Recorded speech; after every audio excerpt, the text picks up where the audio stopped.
título de este tema se llama Protagonistas de su historia. Y quisiera que en este instante nosotros pensemos la historia de la redención desde el momento que el Señor decide crearnos, porque siento, creo y creo que la palabra de Dios nos muestra la historia de la redención desde los inicios, ¿cierto? Desde antes que nosotros hiciésemos parte de este mundo, nosotros hacemos parte de esta historia de la redención. De esta historia de la redención como si fuera una historia escrita, como si fuera el guión de una película o de una telenovela o de algo donde nosotros somos los participantes, nosotros somos los protagonistas. Cuando hay un guión, cuando hay una historia, también dentro de esa historia no solamente hay protagonistas, sino que también hay antagonistas. Y para eso vamos hoy a hablar un poco, vamos a ver un poco en el libro de Isaías, pero en ese libro de Isaías vamos a tratar de identificar textos que nosotros ya conocemos dentro del libro Apocalipsis. Elena de White, nuestra hermana Elena de White, en Hechos de los Apóstoles, página 467, dice que en el Apocalipsis todos los libros de la Biblia se encuentran y terminan. Y yo estoy segura que ustedes identifican muchos textos del Apocalipsis en muchas partes de la Biblia, en el mismo Génesis, ¿cierto? En Daniel, en varios textos de la Biblia, nosotros podemos identificar muchas partes del Apocalipsis. Entonces, ella es muy diciente cuando nos dice que allí todos los libros de la Biblia se encuentran y terminan. Y hoy vamos a ver algunos textos de Isaías donde se identifica mucha parte de lo que es el Apocalipsis y de lo que hemos estudiado en el Apocalipsis. Como dijimos, Dios tiene enemigos. En esta historia de la redención hay protagonistas, que somos nosotros, hay protagonistas con un enfoque bueno, otros protagonistas con otro, o subprotagonistas con otros enfoques, pero vamos a hablar del antagonismo dentro de esta historia, que serían los enemigos de Jehová. Y vamos a ver cómo Isaías confluye con Apocalipsis como ejemplo en este texto, pero también empezamos a ver ese tipo de antagonistas en Isaías 27.1. ¿Sí? Isaías 27.1 dice: en aquel día Jehová castigará con su espada dura, grande y fuerte, al Leviatán, serpiente veloz, y al Leviatán, serpiente tortuosa, y matará al dragón que está en el mar. Nosotros, ¿cómo podemos comparar un poco este texto con Apocalipsis? En el Apocalipsis 22, ustedes ven que yo coloqué colores allí en el texto de Isaías, el que está así como moradito. Vamos a compararlo con Apocalipsis 22, que dice: prendió al dragón, la serpiente antigua, que es el diablo y Satanás, y lo ató por 1000 años. Prendió, ¿cierto? Y miren que en Isaías 27.1, en la parte moradita, dice: en aquel día Jehová castigará con su espada dura, grande y fuerte, al Leviatán, serpiente veloz, ¿cierto? Tiene allí un paralelismo con ese. En Apocalipsis 12.19 podemos ver que nos dice...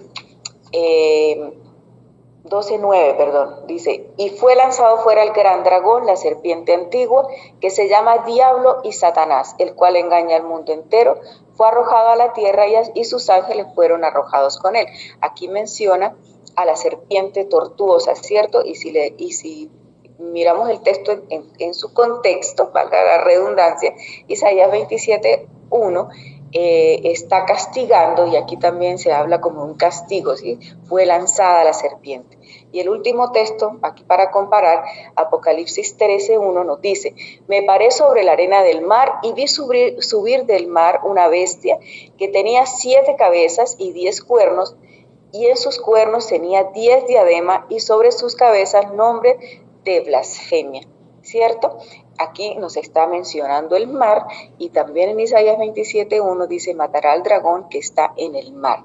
Entonces, solamente quise darles este ejemplo para que veamos cómo sí confluye Apocalipsis dentro de Isaías, pero en los textos siguientes ya ustedes allí en su mente pueden ir desarrollando cómo esto sigue confluyendo allí en el mismo libro de Isaías. Vamos a ver que los textos, en la continuidad de la historia, como traté de mostrarles acá, o trato de mostrarles acá, los textos de Isaías van no en orden cronológico, sino como de atrás hacia adelante. Entonces pueden ir viendo allí los textos. Les recomiendo que los anoten porque voy a ir un poco rápido, si de pronto para que quieran de pronto ampliar el tema o revisarlo, ¿sí? Puedan tener allí como esos textos, sobre todo los de Isaías. Entonces aquí podemos ver que estos enemigos de los que está hablando aquí en Isaías 27:1, o esos antagonistas de la historia, son enemigos espirituales. O sea, este es un tipo de antagonista dentro de la historia de Dios, la historia bíblica, la historia que nosotros conocemos de nuestra redención. Enemigos espirituales, ¿cierto? Que en aquel día Jehová castigará con su espada grande y fuerte al leviatán, serpiente veloz, y al leviatán, serpiente tortuosa, y matará al dragón que está en el mar. Son los enemigos espirituales, ¿cierto? ¿De quién estamos hablando aquí? Pues de Satanás y también de la hueste que con él está aquí sobre la tierra. Aquí los enemigos espirituales del Señor, o los antagonistas espirituales. También tenemos otro tipo de antagonistas, ¿cierto? Dentro de esta historia. Isaías 25:10 nos dice: porque la mano de Jehová reposará en este monte, pero Moab será hollado en su mismo sitio, como es hollada la paja en el muladar. Está hablando aquí de otro grupo enemigo del Señor, que también tendrá su castigo, y se le dice Moab en Isaías 25:10. Moab, ¿quiénes son los Moab? Los moabitas son los descendientes de Lot, de los cuales podemos ver su historia en Génesis 19:30 al 38. Ahí podemos revisar la historia de los descendientes de Lot, que yo estoy segura que la conocemos, y que es la historia de estos descendientes que se forman de la relación impropia entre padre y sus hijas, ¿cierto?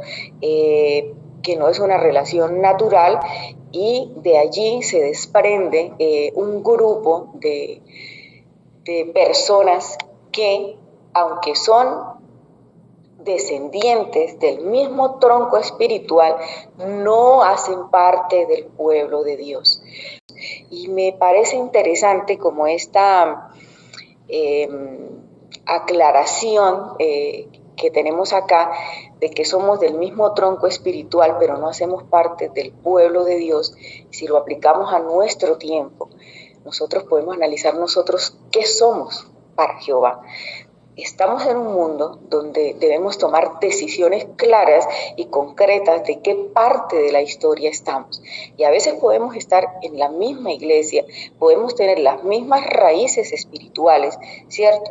Porque podemos decir que creemos lo mismo, que predicamos lo mismo, que hablamos de lo mismo, pero nuestra actitud dentro de la iglesia, dentro de la vida, dentro del círculo social, dentro de nuestro testimonio, quizás nos pueda definir como que realmente estamos allí, tenemos la misma raíz, pero no hacemos parte del pueblo de Dios. Es como la reflexión aquí en Isaías 25:10, hablando de los enemigos materiales. Entonces vimos dos ítems acá: enemigos espirituales, enemigos materiales, y esos serían como los antagonistas de la historia. Dentro de las historias siempre tenemos, ¿cierto?, como un tema principal, como un contexto principal donde confluye pues toda la historia. Y generalmente vemos que hay conspiraciones, ¿cierto? ¿Qué es una conspiración? Una conspiración es cuando varias personas, ¿cierto?, se agrupan como para hacer algo malo dentro de esa historia, ¿cierto? Como para atacar al protagonista o atacar al dueño de la historia, atacar a esos que están ahí. Entonces tenemos ya los dos antagonistas, ¿cierto? Los enemigos espirituales, los enemigos materiales, y estos conspiran. En Isaías 24:5 nos dice: y la tierra fue profanada por sus moradores, porque traspasaron las leyes, falsearon el derecho, quebrantaron el pacto eterno. Recuerden que les dije, vayan leyendo Isaías y vayamos mirando en Apocalipsis cómo se va esa historia dándonos un paralelismo, ¿cierto? Y estos textos yo sé que son familiares para ustedes. La tierra fue profanada, ¿cierto? Entre esos enemigos espirituales y esos enemigos materiales que también vienen desde una raíz espiritual, que era la misma raíz de Jehová, pero en el camino, ¿cierto? Se daña, se corrompe, y entonces se unen esos dos grupos y dice, traspasaron las leyes. ¿De qué estamos hablando cuando hablamos de traspasar las leyes? Pues de que profanan, como dice, falsearon el derecho, hablando de la ley de Dios, y quebrantaron el pacto eterno. Nosotros sabemos, por la inspiración divina, por todo lo que conocemos, que el mandamiento que se ha tomado como una parte fundamental para apartarnos pues de como grupo, ¿cierto? Como personas que estamos tratando de reconocer el derecho, de reconocer la ley, es el cuarto mandamiento, ¿cierto? Entonces va a ser una parte crucial en esa conspiración, en el momento cúspide de la historia de nuestra redención, el punto donde se muestre esa falsedad, ¿cierto? Venimos con muchos años donde fue pisoteado el cuarto mandamiento, pero va a llegar el momento donde esa forma de pisotearlo vaya mucho más allá, haya persecución, hayan momentos duros para los fieles del Señor, y allí se va a ver este trabajo de conspiración que han venido trabajando estos antagonistas de la historia del Señor. También hay traición, hay conspiración y hay traición. Y leemos Isaías 24:16, donde nos dice, de los extremos de la tierra oímos cánticos, gloria al justo. Y yo dije, mi desdicha, ay de mí, traidores han traicionado y han traicionado con traición de desleales. Porque tristemente, nosotros lo que podemos ver a través de la historia, a través de lo que hemos visto en lo que la palabra de Dios nos muestra y lo que hemos estudiado de la historia del mundo, es que el pecado, el mal, trasciende de una forma impresionante, y eso duele al corazón de Dios, ¿cierto? Como que la persona es tendiente al mal, es difícil tocar los corazones para que se alabe a Dios, para que se reconozca a Dios como el Salvador personal, para que el hombre vaya hacia Dios. Más al contrario, esa traición aumenta, ese campo de los enemigos espirituales trasciende mucho más en la parte material. Entonces vemos cómo la deslealtad continúa en la historia de la tierra. ¿Cuál es la consecuencia que va a tener eso, cierto? Porque ir en contra de los designios de Dios va a tener una consecuencia.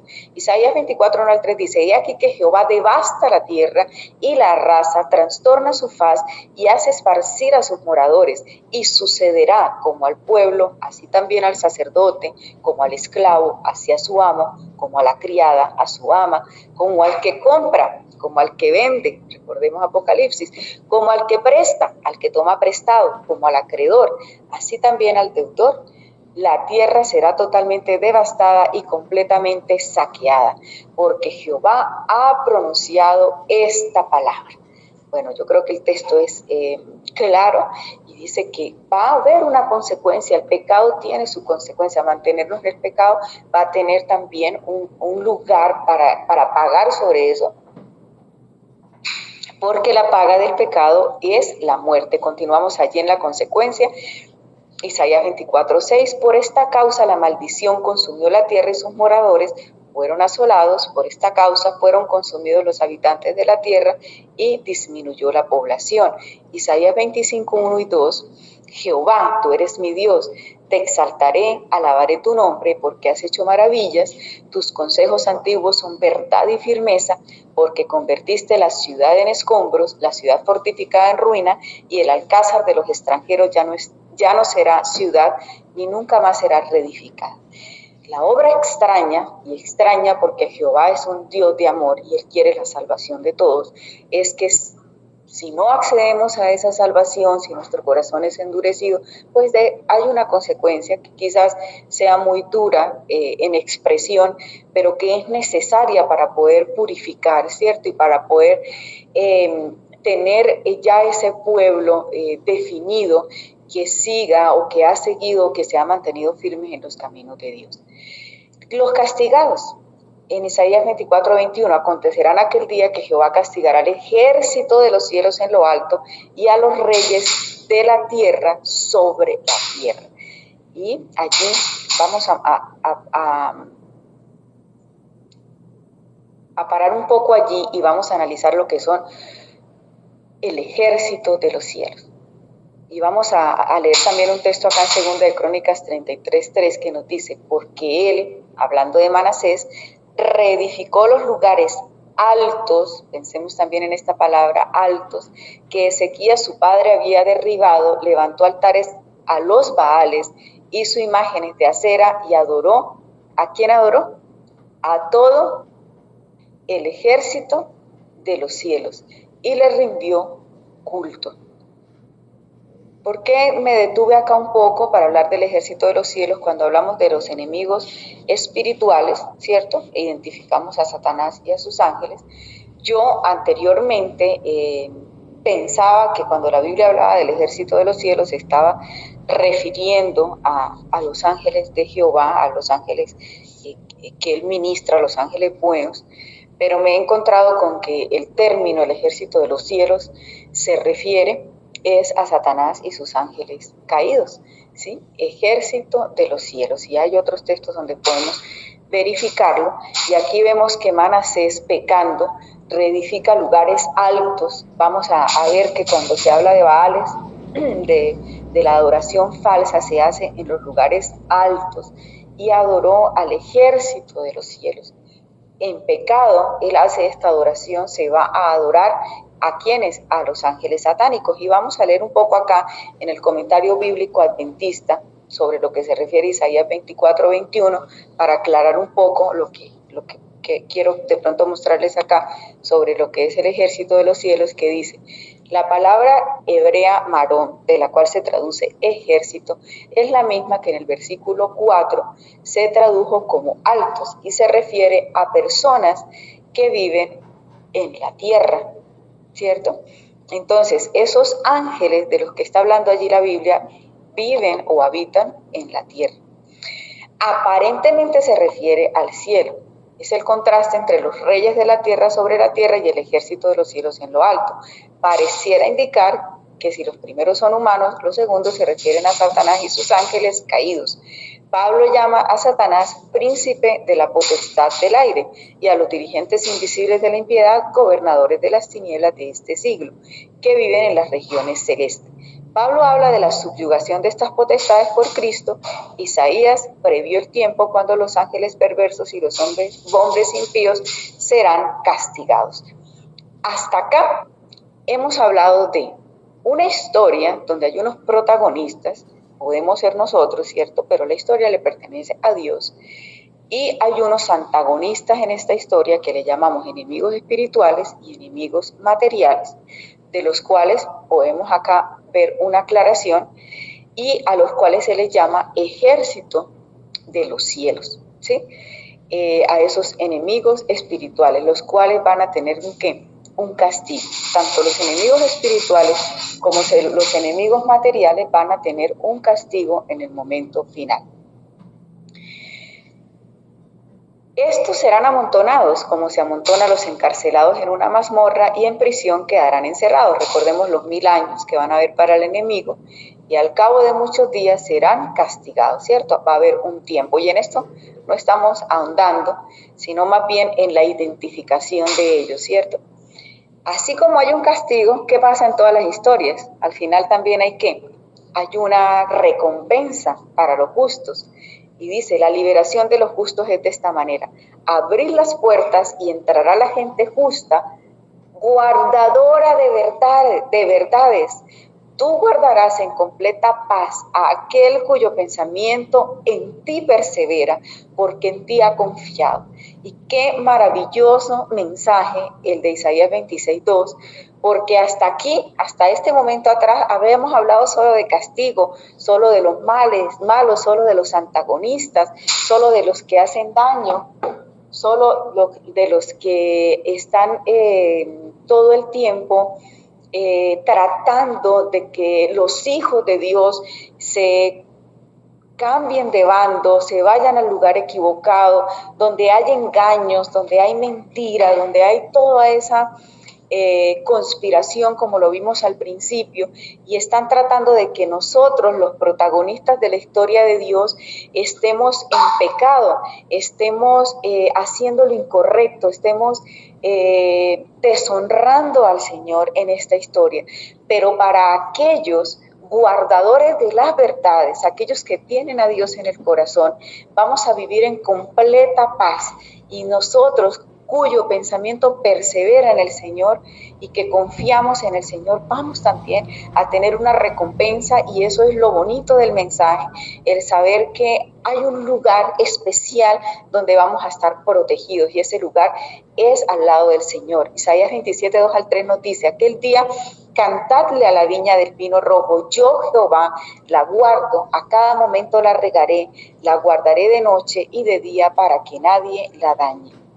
Y no van a haber más lágrimas, destruirá la muerte para siempre, y enjugará Jehová el Señor las lágrimas de todos los rostros, y quitará la afrenta de su pueblo de toda la tierra, porque Jehová lo ha dicho. Se dirá en aquel día: he aquí, este es nuestro Dios, le hemos esperado y nos salvará. Este es Jehová, a quien hemos esperado, nos gozaremos y nos alegraremos en su salvación. Isaías 25:8. Entonces, la historia, aquí muy rápidamente, sin entrar en mucho detalle, fuimos hablando de cómo hay un consecutivo en la historia, hay unos protagonistas que tratan de vivir aquí en esta historia, de mantenerse desde la creación del mundo hasta el momento donde estamos acá. Ha sido una lucha constante entre el pecado, entre poder adorar firmemente al Señor. Lo vemos desde Adán y Eva y su pecado, desde Caín y Abel en tomar las decisiones correctas. Abel toma la decisión correcta, Caín toma la decisión incorrecta, y en toda la historia de nuestra redención vemos cómo esas decisiones marcan la pauta de lo que es estar al lado de Dios y estar al lado de esos enemigos espirituales. Y vamos a ahondar un poco más aquí sobre esos enemigos. Ya hablamos que el ejército de los cielos en realidad no se está refiriendo a los ángeles de Jehová, sino a los ángeles enemigos del Señor. Pero hay algo interesante, ¿cierto? Y es que nosotros podemos encontrar en la Biblia que aun siendo los enemigos de Jehová, que aun siendo los antagonistas de su historia, ellos tienen ciertos límites, y que esos límites, para ellos poder superarlos o ir más allá, porque imagínense que estuviera desatado todo el poder del enemigo en esta tierra, creo que nosotros no saldríamos muy bien librados. Nosotros necesitamos de la protección divina, de estar aferrados al Señor, y de que la protección de su espíritu y de sus ángeles esté con nosotros para poder combatir también el poder de los enemigos de Dios. Pero ese ejército de los cielos, para avanzar en su daño hacia los hijos de Dios, ellos necesitan la autorización de Jehová. ¿Cómo así? ¿Cómo que la autorización de Jehová? O sea, que Jehová también tiene autoridad sobre ellos. Sí. Vamos a leer 1 Reyes 22:19-22, y nos dice: oye pues la palabra de Jehová. Yo vi a Jehová sentado. Mira cómo dice acá: yo vi a ¿quién? A Jehová, a nuestro Dios, sentado en su trono, y todo el ¿qué? ¿Qué está ahí, hermanos? Si lo están leyendo, y todo el ¿qué? El ejército de los cielos, o sea, los enemigos del Señor, como lo vimos antes, estaban junto a él, junto a Jehová, a su derecha y a su izquierda. Y Jehová dijo: ¿quién inducirá a Acab? Recuerdan el rey Acab, el malvado rey Acab de Israel, para que suba y caiga en Ramot de Galaad. Vamos a la guerra, estaban en la guerra. Y entonces Acab tiene un espíritu engañador, pero ¿cómo fue ese espíritu engañador hacia él? Uno decía de una manera y el otro decía de otra. ¿Quiénes estaban en este concilio, en esta reunión donde estaba Jehová? Estaban los enemigos, estos espirituales, pero estaba Jehová allí también en esta reunión.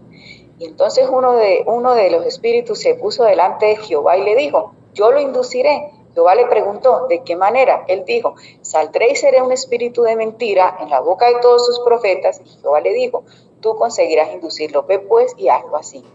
O sea, hay un personaje que también es protagonista de la historia, es cierto, un ungido de Jehová en su momento. Acab, su corazón se pervierte, ¿cierto? Porque ese corazón no alaba a Dios, no va con Dios, está haciendo lo malo ante los ojos del Señor. Y entonces Dios tiene una reunión con con el ejército de los cielos, que ya lo dijimos que son los ángeles caídos, y allí se determina que uno de ellos vaya con espíritu de mentira, engaña a Acab y Acab crea que va a ganar la batalla y la pierda, ¿cierto? Entonces, ahí lo que vemos es que cuando nosotros caemos en el pecado, hermanos, cuando nosotros nos regocijamos en el pecado, cuando nosotros nos regodeamos en el pecado, ya puede haber una autorización para los entes espirituales, para que ya ellos sigan haciendo nosotros y nosotros quedemos perdidos. Porque nuestro actuar diario debe ser siempre buscando al Señor. Y puede pasar incluso estando nosotros dentro de los atrios de nuestro Dios. Creo que me estoy pasando un poco, pero ya voy a terminar. Dice en 2 Tesalonicenses 2:10-11, y con todo engaño e iniquidad para los que se pierden, por cuanto no recibieron el amor de la verdad para ser salvos. Por esto Dios les envía un poder engañoso para que crean en la mentira. Para mí fue un poco chocante cuando estaba estudiando este tema, porque yo no me imaginé que Dios pudiese tener concilios con este tipo de seres, pero la palabra de Dios lo dice, allí están los textos, podemos verificarlo, y también si estudiamos un poco a profundidad podemos entender que sí. Recordemos que en Job también se le hubo permitido a él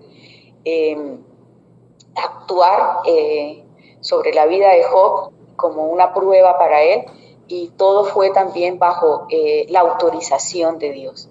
Entonces, hermanos, no solamente es el poder del enemigo, sino también nuestras decisiones, lo que llevan a que Dios de pronto tome la decisión de dejarnos a nuestra merced en nuestro pecado, y allí mismo nosotros nos vamos a perder. Así que tenemos que tener cuidado con las decisiones que tomamos y con lo que hacemos.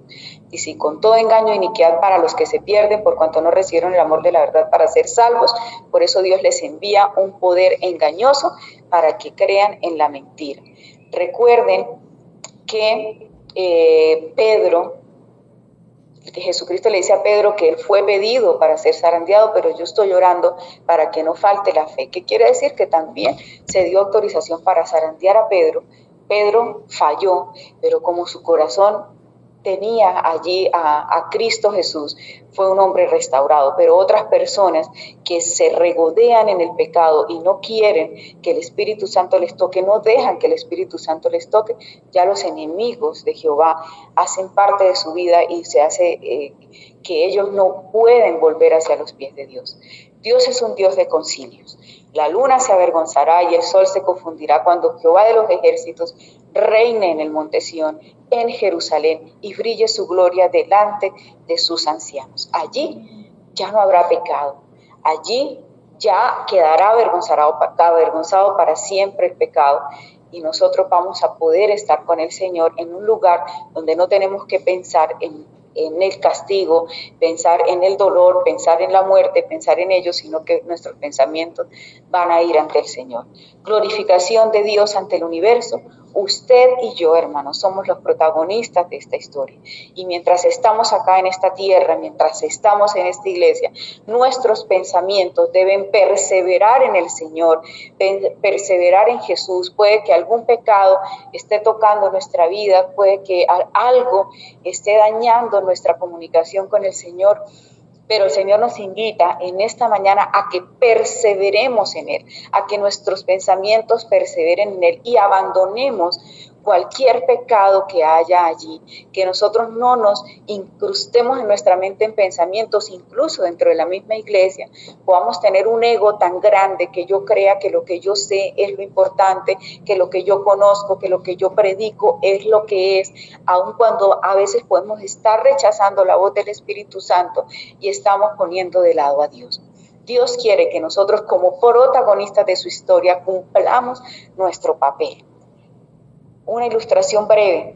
Si hay un director de una película y un actor importante de esa película, cada vez que van a grabar está ocupado, ay, no puedo porque me enfermé, perdón, corten porque estoy enfermo, cortan la grabación, no puedo porque me miró feo el hermano, porque el hermano no está haciendo esto y aquello y no sé qué, y está pensando allá en lo otro, o aquel otro actor me miró feo, entonces paran la grabación.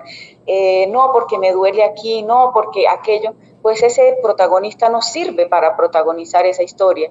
De igual manera nosotros tenemos una gran comisión y me alegra poder estar con este grupo porque es un grupo evangelista y nos dio esa gran comisión que es que predicar el evangelio a toda nación, tribu, lengua y pueblo, y a veces estamos tan imbuidos en nuestra vida, en nuestras cosas, en la televisión, en Netflix, el celular, en nuestros problemas, en nuestro trabajo y aún en la misma iglesia tenemos confrontaciones, estamos peleando entre hermanos, entre líderes y no glorificamos el nombre del Señor en nuestras vidas. Y allí, en ese instante, quizás nosotros nos estamos olvidando del papel que Dios nos dio en esta historia importante. Así que debemos poner nuestra mente, nuestro corazón delante del Señor y ponernos a hacer lo que Dios nos mandó.